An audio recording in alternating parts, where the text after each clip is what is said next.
G'day guys, welcome back to the channel. I am Akaflos, and today we're going to be taking a look at the Path of Champions here in Legends of Runeterra, where we're going to be doing the weekly adventures here against Zed in the Dark Store portal. Now, I know it's been a while since the last upload of the Path of Champions mode here, and I believe the last episode was with Lee Sin taking on Fist, the final boss of this chapter 2. So that was the last episode we did. So yeah, that was also a long ways off, quite some time ago, and the reasoning behind that was because I wasn't really sure what to do after that, because if you are familiar with the chronology of this particular mode, I believe after that first batch of champions was released, which was includes Lee Sin and Jinx and all that, the second batch was released, which consisted of Kai'Sa, Gwen, and Evelyn. Now, unfortunately, I believe I have a community post on this as well.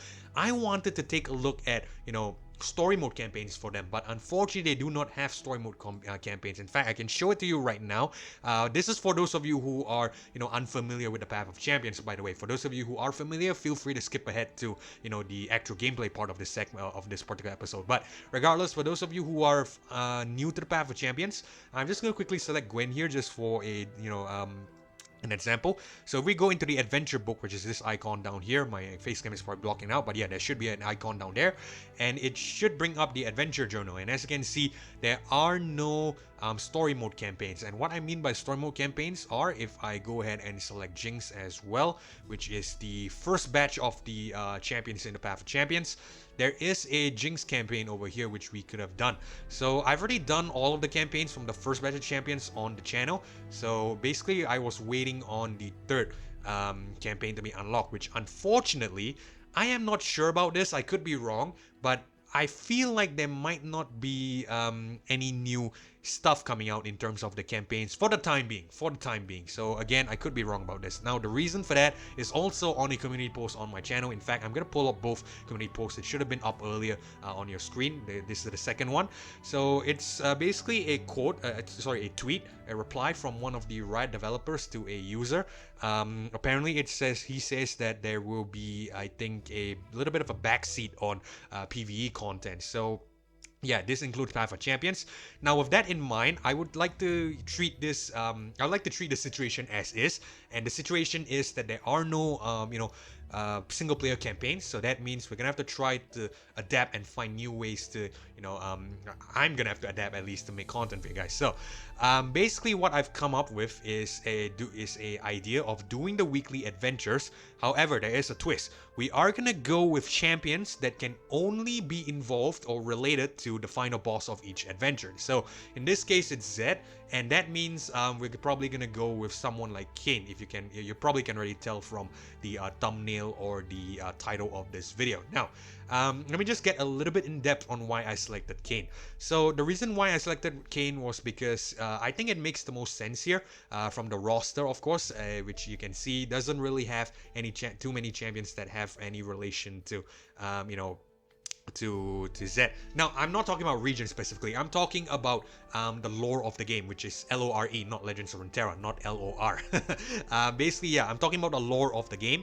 So, in terms of the lore of the game, I know characters like Kayn has relations to Zed, and I think it's pretty obvious because Kayn is a disciple, a student of Zed in the Order of Shadow. So, think of it this way. Kayn is trying to usurp Zed, and he's trying to take his place as the master of the Order of the Shadow, and that is the whole idea heading into this particular episode of this weekly adventure. Ideally, I would have preferred to have gone with another champion. So for those of you who are unfamiliar with the League lore, the universe lore, basically the champion that I am referring to here is Akali, and the reason for that is because as per the lore, I believe Akali doesn't really like Zed. She has some resentment towards Zed because I believe the Order of the Shadow is involved in the death of her parents. So essentially, I felt like that would have been a much better storyline arc, because we could have that as like Akali seeking redemption against Zed and all that. But unfortunately, Akali is not in the game, as we all know, and the next best option is Kayn. Shen would have worked as well because Shen and Zed are kind of close in the lore, I would say. They are kind of like brothers, if well, not really brothers, but yeah, they're kind of like very close friends, and you could consider them brothers if you will. So yeah, basically they are really close, and I believe they trained under Shen's father. I can't remember Shen's father's name. I think it's Master Kusho, but essentially, yeah, they trained under Shen's father before both of them had a falling out, and essentially they went their separate ways. So that's basically the deal here. So regardless, like I said, Shen's not in this roster over here. If I'm not mistaken, yeah, Shen is not in the roster over here. Akali is not in the game, so I think we're just gonna go ahead and use Kayn for this particular run. Okay, so with that in mind, let's take a look and see what I'm running on Kayn. Actually, I should show you what we can expect from the adventure here first, and then we talk about what I am running for Kayn. I think that would make more sense. Okay, so in terms of the special rules, Flash of Steel, round start, stun the player's strongest unit, really scary. Remove the imperfection when the foe summons a unit, recall one of the player's follows which has less power than it. So these two working in tandem is actually really terrifying, if you will, and it's not something that I'm looking forward to. In terms of the third power vicious enemy, plus 10 Nexus health, plus 1 storing mana, plus 1 storing hand size, not really that big of a concern. This really just prolongs the battle a little bit. I'm much more concerned about these two, so we're just gonna have to see how it works. And Flash of Steel, stun destroy player's strongest unit. This sounds like a callback to what I've been doing to the AI in the previous couple of episodes, of course, if you're with us. I always recommended going for a stun, and it has really served us really well. So I feel like this is a little bit of karma from the AI. Okay, so let's go ahead and see what setup I'm running on Kayn. So he is at level 21 and he has 3 star powers, which is also another thing I wish to point out. So while I have stated that we are gonna go ahead and approach the weekly adventures with champions that has some certain lore relevancy to the champion in question, the final boss champion. However, I am going to make a couple of exceptions, and that exceptions is that if the champion that has the relation has is not up to the threshold or not up to the mark of an acceptable, of a fair challenge. And what I mean by fair challenge is that, I want to try to complete the story as well. So I need to have a fair enough, to give myself something to compete with. I can't be going in with, say, a level 1 champion and 0 star powers. That's basically ridiculous. I'm definitely going to lose. So, yeah, that's what I'm trying to say. I need to have a champion that is at an acceptable level and then an acceptable star power. And I think we are going to put an initial threshold of at a minimum of 20 level and a minimum of 2 star powers. So Kayn exceeds both of them. He is at level 21 and he is at 3 star powers. So I think it should be fine. And so let's take a look at the star powers in question. Reap Essence 2, when an allied unit kills another unit, give that ally +2/+2 and heal it to full. Suitable host, +1 starting mana each game. The first time an ally kills an enemy and survives, create a random darking equipment in hand. It costs 2 less. Okay, so that sounds fairly manageable and fairly doable. So yeah, we're gonna proceed with that. Let's go ahead and see what relics I have on them. So I have a Stalker's Blade. When I'm summoned, I strike the strongest enemy. I think this is really useful because, Kayn needs to strike twice to level up. So the Stalker's Blade will essentially ensure he gets that first strike.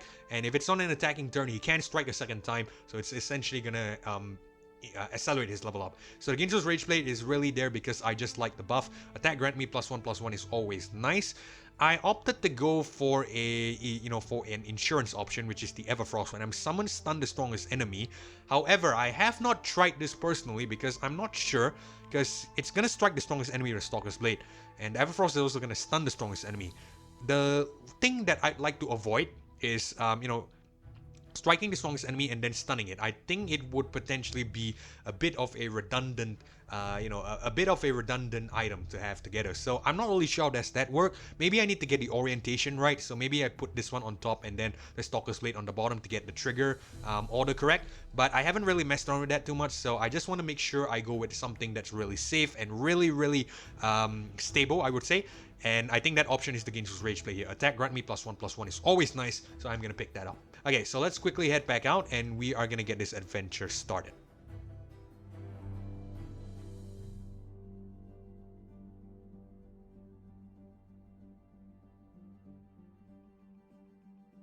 Okay, so we are in the Piltover map, and as you can see, our mini boss is gonna be against Fizz. He takes the place of Azir, who should be here in the Victor map. And of course, in the final boss position, in the Victor position, is gonna be Zed. So yeah, that's basically down here in Zon. Alright, let's go ahead and head back up, and we are gonna go ahead and check out our first power. Okay, round start, draw one, give it fleeting. When you discard a card, create a copy of it into your deck. Afterlife Forbidden, when an ally dies for the first time, summon a Haunted Tomb. Create a Fleeting Blade's Edge in hand. Okay, these aren't too great, so I think we're gonna reroll this. Allies at +1/+1, +1/+0, sorry. Summon a 2-cost unit from your deck. Draw one, give it fleeting. Ooh, game start out of the gates could be good. We have a start out Stomper here. So this is gonna be an automatic start Stomper each start, right? Yeah, that could be good. That could actually be very, very good. I'm still considering because, you know, you must remember that we have the round start, you know, stun the strongest enemy. Actually, wait, now that I think about it, that's round start, right? So this game start, that means it's gonna come on first. And then the round start is gonna stun the enemy after this, stun our ally after that. So yeah, I don't think it's gonna be too great. Okay. Allies at +1/+0 is definitely very, very nice. It's a flat +1/+0 overall. However, I think we're gonna try to reroll this with something better. Ideally, I want to stun of our own. That way we could, you know, counter stun the enemy. So yeah, I think that's the plan. Summon to Arm Gearhead. When you summon an ally, grant its keywords all allies. Round start, create in hand a fleeting copy of the last non-fleeting card you played. Yeah, these aren't too great. Keywords could be good. I don't deny it, but I think I want to try to reroll it. And we don't get it, so I think we're just going to go ahead and pick up the +1/+0. When target ally with a single target spell, copy it on your weakest ally. That could actually be very, very beneficial with the... What is it? What is it? There we go. It could be beneficial with the Furious Wielder because we have to target an ally. I'm not sure how equip will, you know, will be added into the mix in all of this, but yeah, that could be beneficial. I know Momentous Choice could be good as well. However, I think what I'm going to do is I'm going to go for the more reliable option, which is the Reunited. So allies are +1/+0. Alright, so let's head to the first node, which is against Plaza Guardian. So round start, the 4 reduces the cost of your Plaza Guardians everywhere by 1. You can both feel and see the jets of steam coming from the inner workings of the Plaza Guardian as it marches dutifully towards you. Okay, so... Not a great start. I think we're going to reroll everything here, and we are just going to keep the Furious Wielder.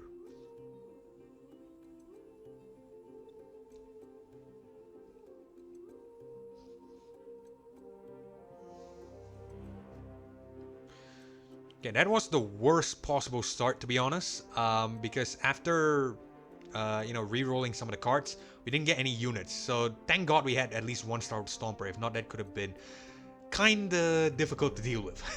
Okay, so let's bring on the Star Stomper here first.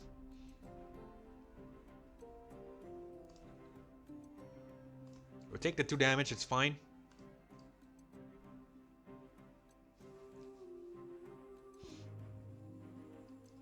He's gonna get stunned, but it's alright. I think we're gonna pass the turn because it's probably just gonna recall the Saga Seeker.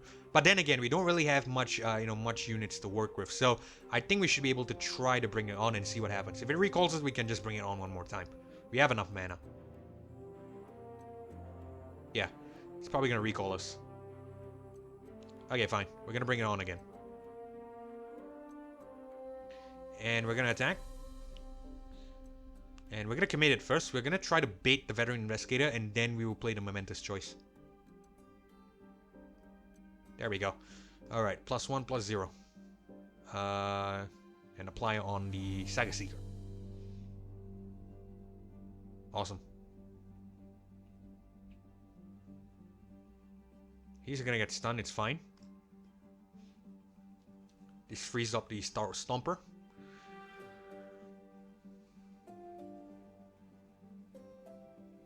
Okay, let's bring on the Ranger Knight Defector. Could that be good? Or do we want to bring on another Star Stomper? You know, let's bring on another Star Stomper. Okay, it's fine.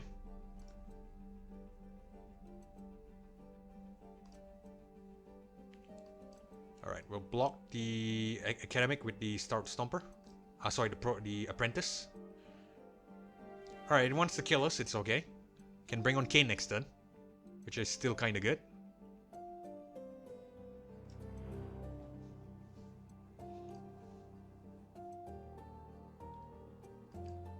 There's Kayn. That's the first strike.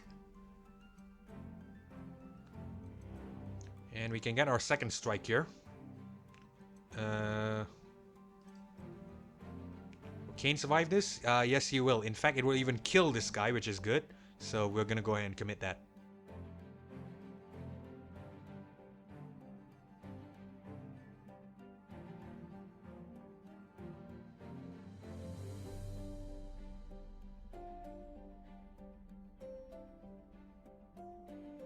Alright, nice. We're gonna bring on Kayn again, and we're just gonna take out the Daring Poro. So we're gonna select Rast here because I think it's much better. Rast will actually heal on Nexus by 2 whenever we kill an enemy. So I suspect that's gonna be the case for the entirety of his run. Because then again, Rast, you know, Kayn is actually not the right choice here, if I'm not mistaken. Because Rast will essentially just a little bit of a side tangent, by the way. Rast will essentially keep building and building and building. He's gonna get more powerful and more powerful. And essentially, because it stuns the strongest enemy, Rast will basically be a little bit useless in this particular context of this run. But like I said, we're trying to, you know, we're trying to stick to lore accuracy here. So basically, yeah, that's why I decided to go with Kayn. We could have gone with something much more beneficial. But regardless, we're just going to work with what we've got. Okay, so we're going to stick with Rast here. We're going to go with Rast, sorry, not stick with.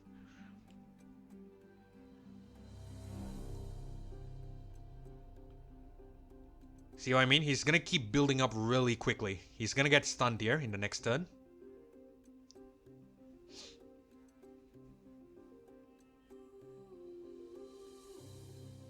Okay, this is what I'm going to do. I'm going to do a Shadow Step with the extra Kayn that we had.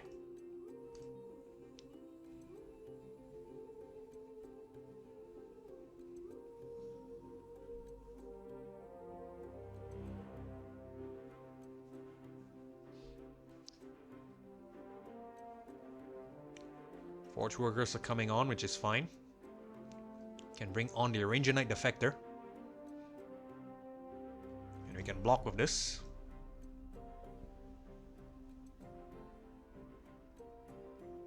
Kayn will be redundant again, but it's fine. We have 2 Fierce Wielders here, which is actually kind of decent. Okay, let's actually play a Noxian Defector. This will be actually one of the key cards for this particular run, because I would say that Rast will be basically stunned half the time, so we need the Noxian Defector to get the power from Rast and essentially just compensate for that. Probably should have played the Fierce Wielder there, but it's okay. I'm perfectly happy. It has a weak card, so I was really lucky there. Let's actually bring on the Saga Seeker since we can. There's really no threat here, so we're gonna go ahead and do that. Okay, play the Ranger Knight Defector. Let's play everything.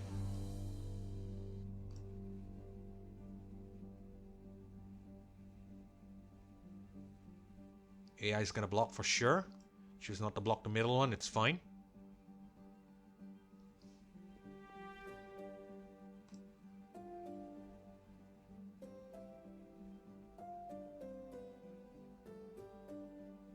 Alright, so this is what we're going to do. Fierce Wielder, we're going to take out this guy, and we're going to play the second one, and we're going to take out this guy. It could be a bit risky because we don't know what card this is, but even if it is a Plaza Guardian, it should be fine.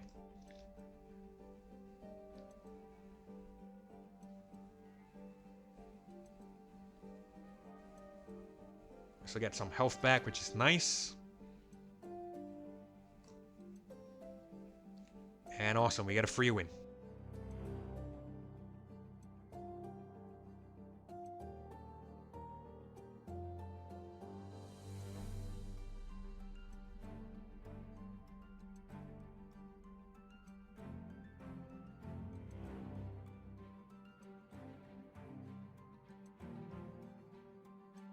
Alright, cool. So, we actually get a good card here, which is the Written in the Stars. Draw a champion, reduce its cost by 1, and grant it +2/+2. That could actually be useful. Living Legends could be nice as well. Refill your mana to full. But, you know, it's not really that good, this one, I would say. Because ideally we need like an Aurelian Sol there to, to reduce all of the cost to 0. That would be much more beneficial. Tempting Prospect. Pick a follower or equipment from the top 4 cards of your deck. Draw it and place the rest into your deck. Grant your strongest ally. Earn a common item this game. Okay, this could actually be much better. It's a burst spell as well, 1 cost, and it's actually kind of decent. So I think we're going to pick this up. It could really help out the Kayn deck, so I think we're going to pick this guy. Alright, let's head down to the support champion. We get Zillion, we get Bard, and we get Evelyn. Now, Evelyn could also be good, because essentially it's just gonna kill units, and we have Husk on on our board. Unfortunately, I think I would like to pick someone else. I think Bard could be good because, again, we are gonna need to, we are gonna need some way to circumvent the what is it called again? The that power earlier that I said that will recall our units that have less power than the foe. Somehow we need to try to circumvent that, and I think picking Bard here could be good because the chimes could actually help with that. I'm not sure how will these work though. We have two origins. I think it should be fine. And yeah, I think we're just gonna pick up Bard. It should be okay. Alright, so as you can see here, we have a fork. Now, this is where it gets a little bit vital. So I know for a fact that this is a very bad advice to give for those of you who are playing this and looking for strategies and stuff like that. So basically, you should choose your path according to the power that the reward that you want. However, for the sake of this particular run, because we are using Kayn and he is not really that great, I would say, in my opinion at least. I'm not a professional player, I'm just a casual. So yeah, this is my opinion. Kayn isn't that great here. So I know for a fact that it will be a little bit of a struggle against the Zephyr Sage. And how do I know this? I've actually tried this a couple of times. And let me tell you, I always died here. So basically, I think we're going to go for the more easier option, which is against the Golden Crush bot. That means we are going to lose out on the champion item chest and the shop here, which is going to be more beneficial in the long run because they are going to give champion powers as well as a champion item. However, for the sake of progression, we are going to have to go for the more easier option, and that is the Golden Crush bot. So yeah, I'm going to go down here. So again, this is not a strategy you should pick up on. This is basically for the sake of progressing this particular path with the champion I picked. So yeah, this is not a strat. This is not a strategy by any means necessary. Okay, so let's see what the Golden Crush bot is. The Golden Crush bot storms in place with such force that you can feel the vibrations travel up your legs. Factory settings. All units have, when I'm summoned, set my stats to 2-5. Okay, so let's see what we have here. Cosmic Binding, Darkin Lodestone, knocks in the Factor, and another Darkin Lodestone. I think we're gonna reroll the 3 of this and we'll just keep 1 of the Lodestones.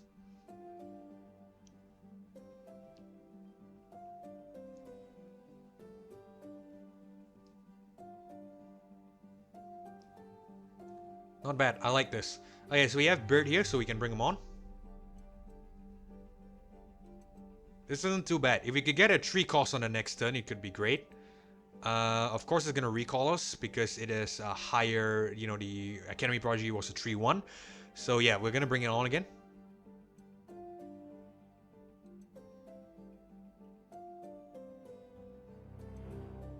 Okay, cool. So we're going to attack with Bird. Just to get their health low a bit. Nice. We're gonna get stun here, it's fine. Get another Bird, and it's gonna buff Kayn. Nice. It's recalled us, which is a little bit a bit of a shame for both us and them, because now we get to bring it on again, and of course for us means we are a little bit more vulnerable. But that's fine. Let's bring it on again. Let's bring on the Bird. Okay, let's go right. I think what we're gonna do is we are gonna block the Zona Urchin. We'll do a momentous choice, +1/+0, and we'll give it to Bird.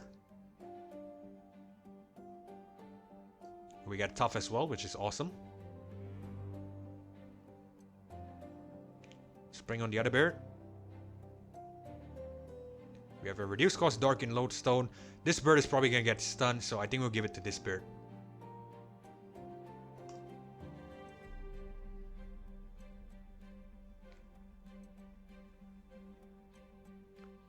Okay, let's bring on Bard.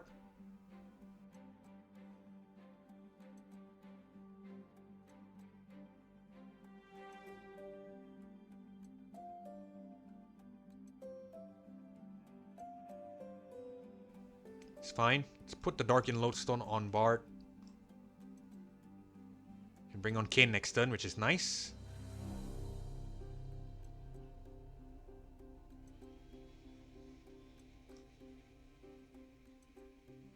It's fine, it's fine. Get more chimes in here as well, which is decent.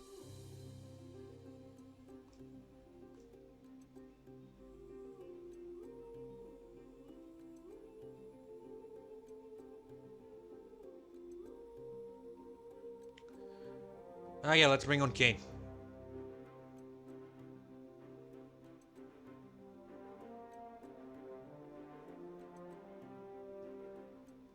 Okay, so a block like so.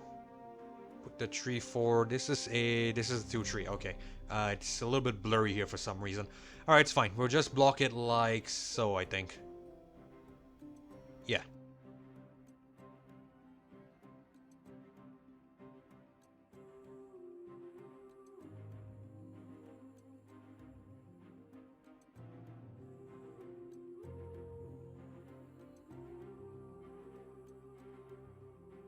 Let's bring it on again, and we will select Rust.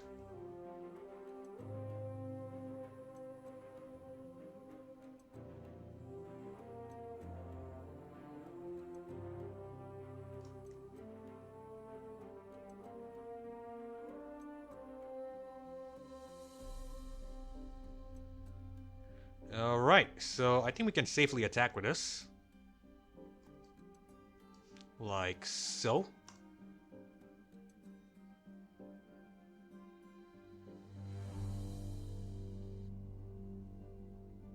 We could have even brought on the Nox and Defector, but it's alright. It's alright, it's alright. Should be fine.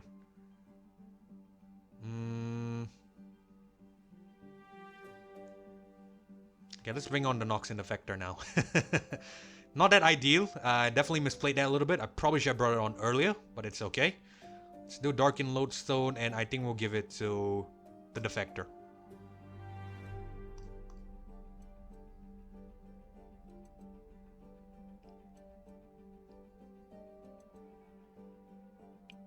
Oh, very nice. Okay, Bart might die here, but it's okay. I think what we'll do is we'll let him die.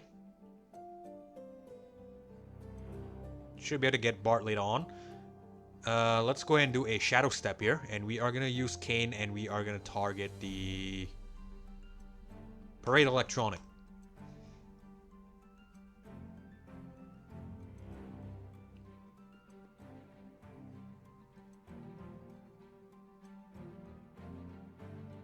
He's going to get stunned next turn once more, but it's okay. I think it should be fine. Let's bring on the bird, get more chimes. Let's bring on the Darkened Lodestone here, and we'll give it to the 710 bird.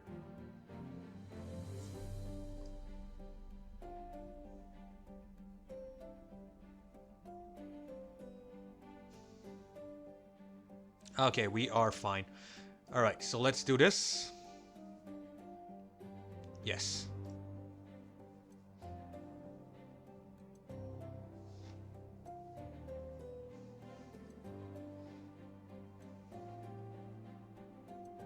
It's okay. We're good.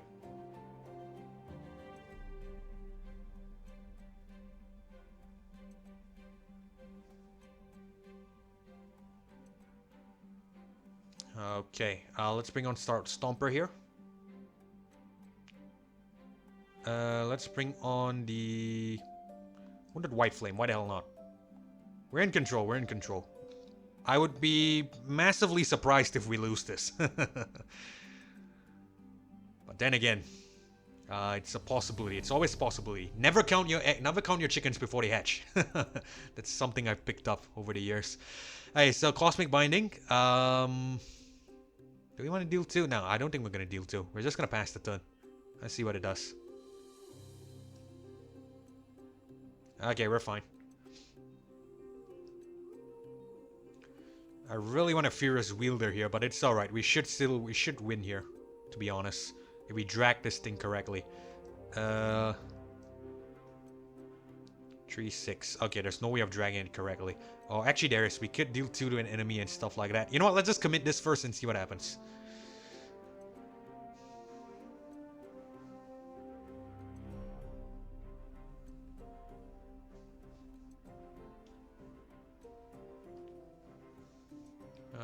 Okay, do we need to deal 2? Yeah, we might need to deal 2. Let's deal 2 to this guy.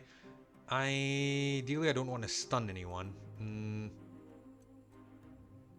Okay, you know what? Let's not deal 2.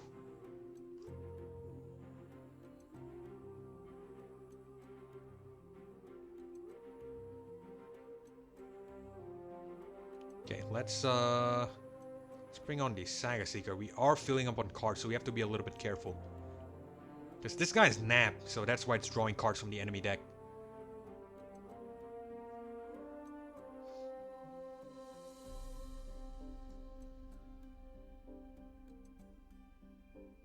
I think I'm just gonna deal 2 here. We'll sacrifice the Poro that we get as well as the stun.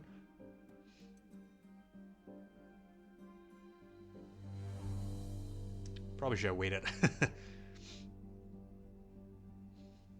Okay, Aftershock kills this guy, which is fine. Let's bring on Saga Seeker here. Okay, so I think we'll deal 2. Just take him out. We'll not take him out, but reduce its health. But we should win next turn. We have the numerical advantage.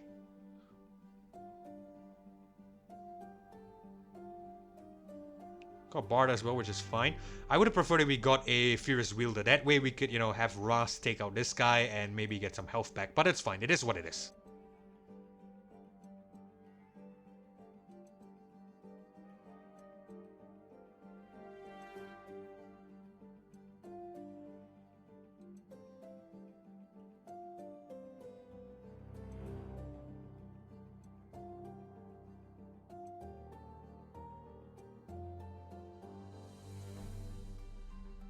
Alright, battle rewards here. So, looks like we get a Fisher Whack, which is an equipment. Challenger in the bonus as well, which is kind of good. Esmus Breath of the Wild, when I'm summoned, plant a Chime on top of our deck. Grant my support ally +1/+1. Starlight Snack, 5/5, quick attack. That could be good. Right? Okay, you know what? We'll go with the Starlight Stack because I could see some use for the Chimes as well as the fact that it's a strong unit. That way we could have it, you know, take some stuns in the meantime. So yeah, hopefully that could work for us. Or, you know what? I think Esmus might be better because, you know, it's a guaranteed Chime on the top of your deck. And it's an elusive 0/2. So it could be good if we get a Chime on it as well. And we have some support cards as well. That could be decent with an elusive.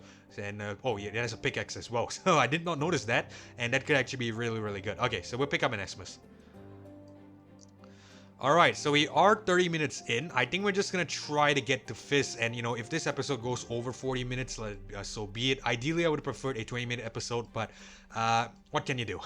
Hey guys, Future Flows here, and I know I said earlier that I wanted to make this a special hour-long episode, but after some consideration and deliberation in the video editor, I decided we are gonna split this into 2 episodes, so each of them are gonna be about 25-30 minutes long each, and both of which will be uploaded at the same time on the channel, just so that you guys could have a little bit more of a convenience going to each one of them. I know it's a little bit daunting to watch an entire 1 hour long thing one go, so basically just for your sake and for your convenience, I am going to split it into 2. So again, both of which are going to be uploaded at the same time on the channel. You can check it out. I think it should be in the channel card either on the top left or on the top right.